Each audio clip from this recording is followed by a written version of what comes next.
Jessi narrated 14 Babysitter's Club books. Here are my choices for her worst 7 books. I don't think the first 2 really belong on the bad books list. I gave them both a 5 out of 10. I didn't hate them or anything. But I couldn't think of a better place to split the list of Jessi books into a good half and a bad half. So just keep that in mind. The first 2 books on this list aren't really that terrible. Number 7, Jessi's Gold Medal. The book isn't bad as much as it is forgettable. Jessi does swimming in PE class. She's so good at swimming, the coach makes her join a synchronized swimming team. She spends the entire book working on a routine with a bland character who never appears again. The book tries to make it seem like Jessi won't win, but she obviously will because she's Jessi, and besides, the title says she gets a gold medal. The subplots are more interesting. Mallory hurts herself on purpose to get out of doing sports. Christy and Alan have a big competition. All the kids in the neighborhood have a big sports day. I was already bored with the neighborhood events by the time this book came out. I'm sorry to say, the series had neighborhood event subplots in at least a dozen books after this one. Number 6, Ramsey Pet Sitter. Again, the book is more boring than bad. Jessi has to watch a bunch of pets for 2 weeks. That's it. That's the entire story. Half the book is her taking dogs on walks and stuff like that. This bleeds into the babysitting chapters because kids come over to see the animals. The story wraps up when a hamster gives birth, even though Jessi thought it was male. The book is saved by its subplot. The babysitters fight with each other because they think Christy is too bossy, and they all want different jobs. I liked seeing the girls fight, and it was an interesting idea for them to do different jobs. I could definitely see a book where all the girls switch club jobs for a month. The girls decide to have an election, and there's a happy ending where they unanimously vote to keep everything the same. Number 5, Jessi and the Awful Secret. There's something about this book which felt off to me. The subplot is that Jessi is unsure if someone's being racist. She needs her boyfriend to explain to her what racism is. Jessi has dealt with racism before. She shouldn't need to be told what it is. I saw other people complain the book is too heavy-handed with its lectures on body images and racism. Maybe that was the problem. Maybe that's why I thought the book was off. The story is that one of the girls in Jessi's ballet class is acting strangely. She never eats anything if she can help it. Jessi slowly realizes that Mary has anorexia. She and the club members agree anorexia is bad, and you should not let body image issues control your life. In the exact same conversation, they laugh at a woman who looks like a fish. It's amazingly out of place. The book should not follow up a good moral about body issues with, "Just kidding, let's make fun of ugly people, ha ha ha." After some weeks, Jessi tells her ballet teacher about Mary. The teacher suspected Mary had anorexia the whole time, but she didn't do anything about it. Why not? She should have told Mary's parents right away. Number 4, Jessi and the Dance School Phantom.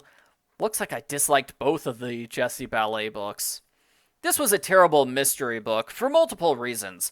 It's one of those boring sabotage mysteries where the detective does absolutely nothing to solve the mystery until the solution falls into their lap at the end of the book. Sadly, this happens several times in the Babysitter's Club mystery series. Somebody's sabotaging a ballet production. They send threatening notes to Jessi, steal her things, and dump water on the stage so she sprains her ankle. Jessi should tell the teacher right away. She claims she can't because she has no proof. No proof? You have a bunch of threatening notes! You were injured while the teacher was watching. It's flat out dumb to say the teacher won't believe her. The mystery is solved by a random fluke. And I'm serious, a piece of scenery falls by accident. The culprit didn't do it, it just fell on its own. 2 of the suspects couldn't have done it, so Jessi concludes the culprit is suspect number 3. She confronts the suspect. Jessi decides she feels bad for her, so she doesn't tell anyone. Yeah, the culprit literally gets away with attempted murder. So it's not a good mystery. Number 3, Happy Holidays, Jessi. This book has good intentions, but like some other books in the series, a third of it is educational lectures Without much story, it's just nonstop lectures. It's pretty boring. All the lectures revolve around Kwanzaa, as the club puts on a Kwanzaa festival and Jessi's family celebrates Kwanzaa.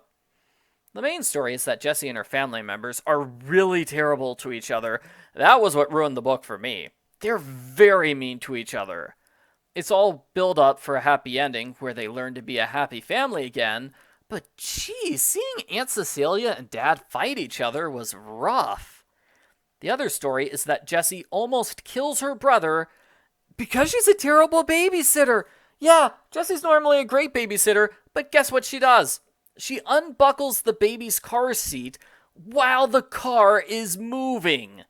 Aunt Cecilia gets into a car crash and Squirt spends a long time in the hospital. When he survives, they declare it a Christmas miracle, even though this is a Kwanzaa book. Why is it a Christmas miracle? It should be a Kwanzaa miracle. Number 2, Jessi's Wish. The premise of this book is so unrealistic and does not at all fit in with the rest of the series. We know from the other books that the Babysitters Club is the most important thing ever to these girls. If you miss 1 minute of a meeting, Christy treats it like a capital crime. The premise of the book is that all the girls quit the Babysitters Club because they'd rather do something else. Yeah, that's the actual premise. It's they'd rather do volunteer work. And never mind the fact that in pretty much every other book, the girls have more than enough time to be in the club and do extracurricular activities. We get several chapters where the girls volunteer and have fun. The book reads like an advertisement for charities. The end papers reveal that's exactly what this book is. It's an advertisement for the Make-A-Wish Foundation. Anne Martin donated to them, and they used her money to send a girl with leukemia to Disney World. That's the main story, too. Jessi meets a girl with leukemia who wants to go to Disney World. Jessi contacts the Make-A-Wish Foundation, and they make sure it happens. Jessi and everyone else are so inspired by how wonderful and positive the little girl is, even when she has a relapse. The little girl is so sappy and sweet, it's actually kind of annoying. This isn't the only book which reads like the author was struggling to meet a strict deadline, so they did not have the luxury of editing. They just had to write something, anything, to meet the word count.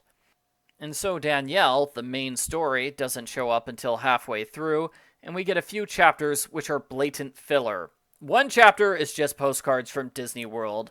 2 back-to-back chapters are Jessi waiting for a phone call. That's the entire chapter. We get 2 of those chapters in a row. It's not good.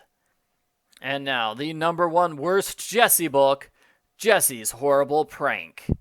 More like Jessi's Horrible Book, am I right? Jessi gets a nerdy new teacher named Mr. Trout. The kids are downright brutal to him. They openly ignore him in class, they make fun of the way he talks, they steal his toupee, and shout his name over and over. It was so mean-spirited, I didn't like reading it. The school is putting on a comedic play where the students pretend to be the teachers. This could have been a fun story, but it actually was pretty boring since we don't know who the teachers or the students are. They haven't shown up before. Jessi is given the role of Mr. Trout as an alien. She reluctantly agrees to do it. The kids love her performance, but Mr. Trout is so horrified, he quits his job and moves away. The rest of the book is spent comforting Jessi.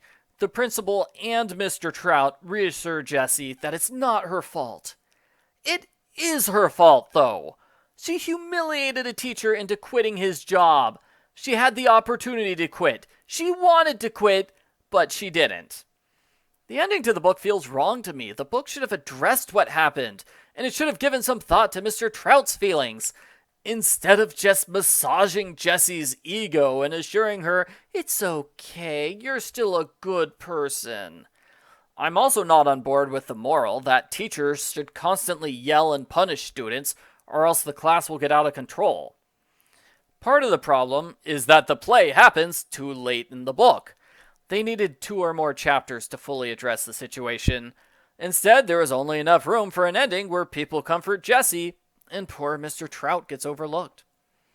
In the subplot, Becca and her friends do a silly Babysitters Club play. The entire thing is an excuse so Jessi can feel better about humiliating her teacher. So it's a mean-spirited book which messes up the resolution. That is my pick for the worst Jessi book. Feel free to leave comments on this video telling me I'm totally wrong, and that these Jessi books were actually masterpieces of children's literature.